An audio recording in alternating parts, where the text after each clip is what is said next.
Hey, what's going on everybody? Thank you so much for joining me for today's video. Yes, as the title of this video suggests, I don't know if I'll ever buy a tube amplifier ever again for myself. What a statement. Let's talk about it. Actually, before we start talking about it, let's do a little bit of self-promotion. Be sure to like this video, subscribe, follow me on all streaming service platforms, follow me on all social media.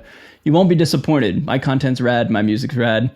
But in all seriousness, I just really appreciate you guys just helping me and supporting me and just hanging out, okay? So thank you so much. You know, it's funny, I find myself almost being somewhat gun shy in preparation for making this video because I know people who love tube amplifiers are very passionate and get very angry when somebody else has a different opinion than themselves. I've talked about this debate in my own head and then made it in the form of videos several times on this channel, kind of debating whether or not, you know, tubes are better than digital or plugins, yada, yada, yada. And then every time and anytime I make a video like this, I get a ton of hate and a ton of just like nasty things said towards me just because I have an opinion and I explain in a very articulate and methodical way about how and why I feel as though analog gear isn't the most effective thing anymore. I had these similar feelings in preparation for making this video that like I'm probably going to rub people the wrong way.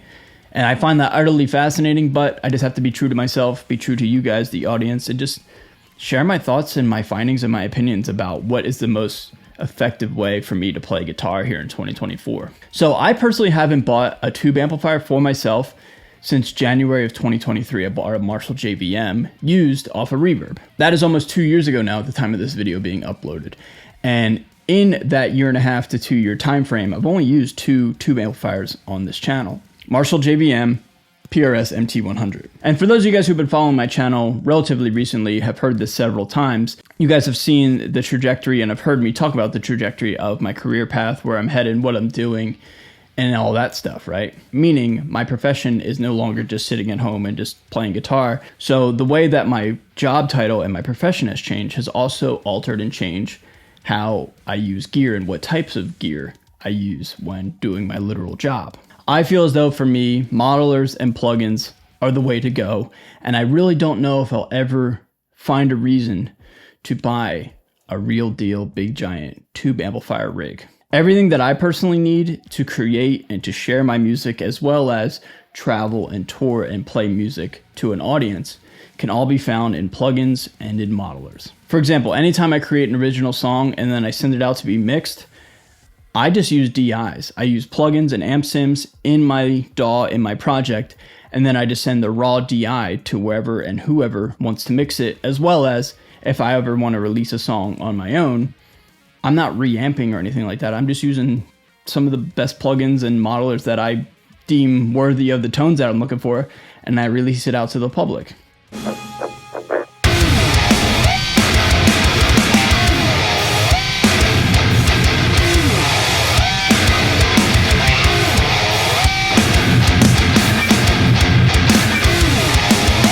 I challenge any of you to listen to any of the music that's out, like say on Spotify, all my songs.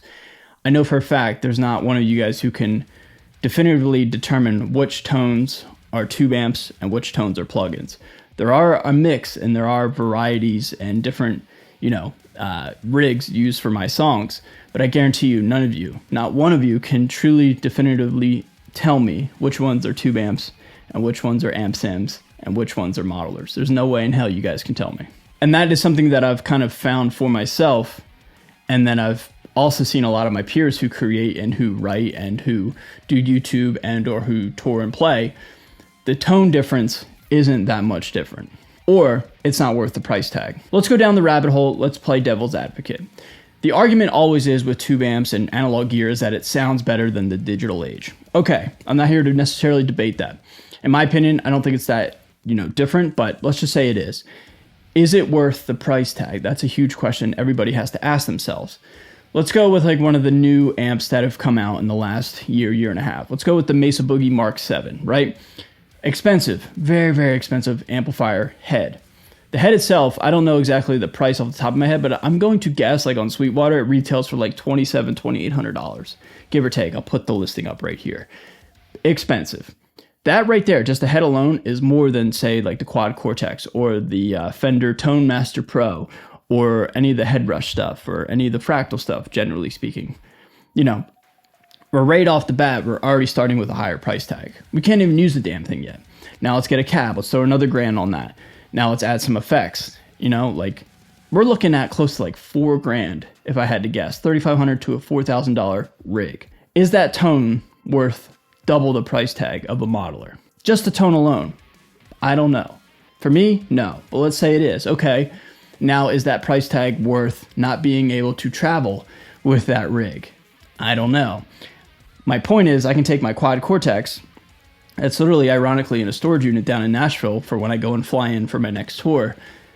I brought that on a plane in my backpack, but I couldn't have all of this hypothetical analog rig down in Nashville, and I couldn't travel with it via an airplane without spending, I don't know, 10 grand or something like that to ship it or to get it on an airplane, right?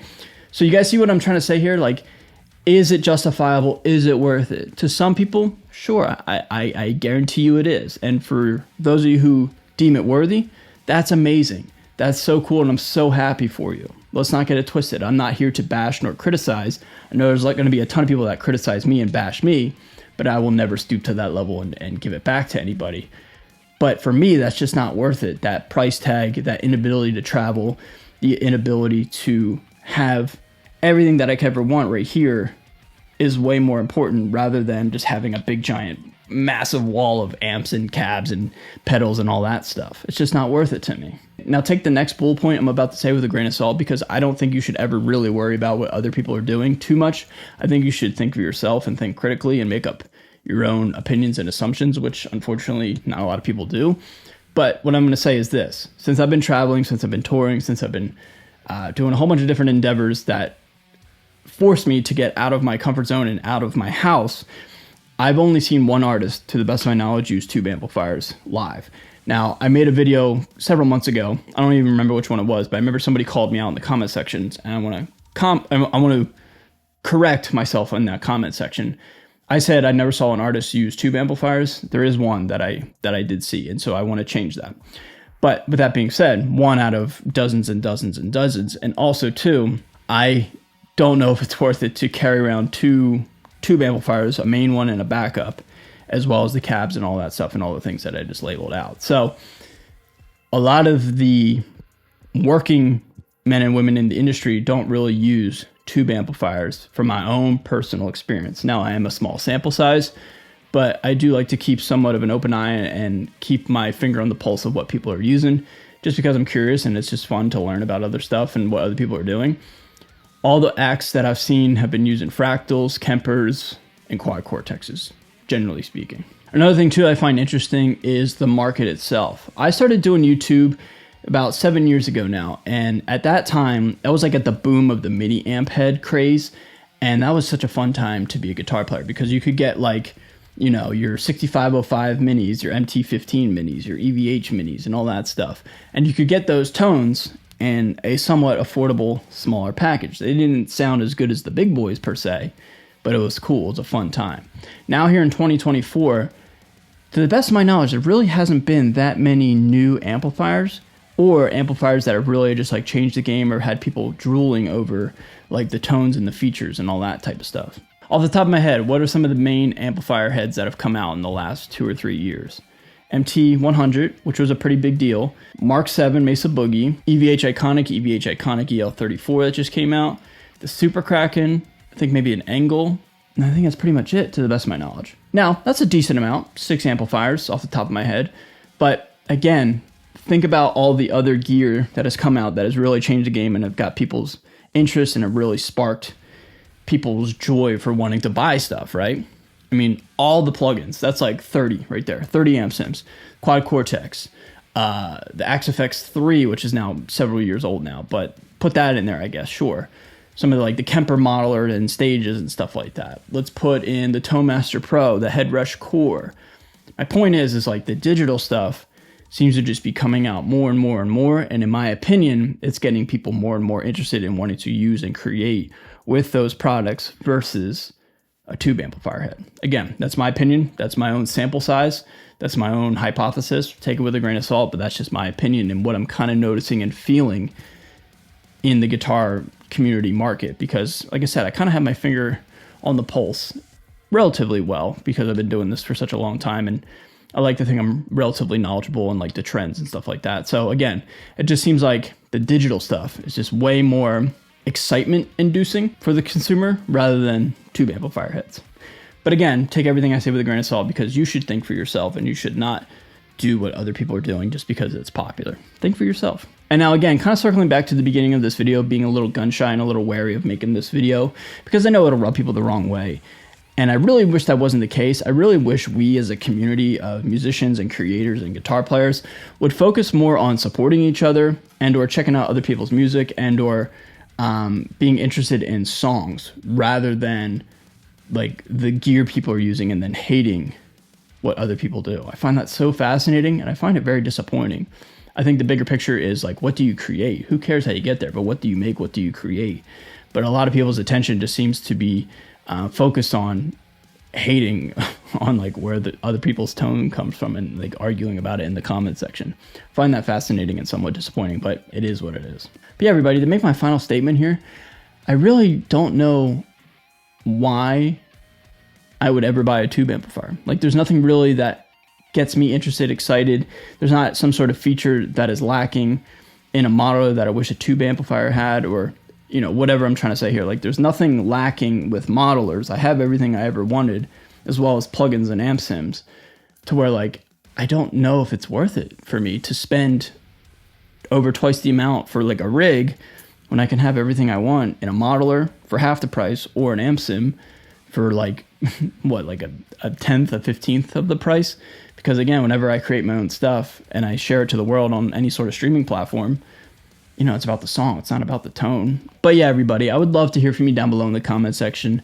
I know a lot of people are going to hate me for this video. A lot of people hate me because I exist, which is fascinating. But for those of you guys who can think critically, and those of you guys who just like realize other people have difference of opinions or just like-minded opinions, whatever, man, I would love to hear from you down below in the comment section, okay? Leave your thoughts down below. Leave your opinions down below. I love you all the same, and I'd love for you guys to share what you think of this video and what are you using for your tones, because we can all learn from each other. We can all be better by listening to what other people have to say. All right, everybody. Again, be sure to do all the things I asked in terms of supporting me.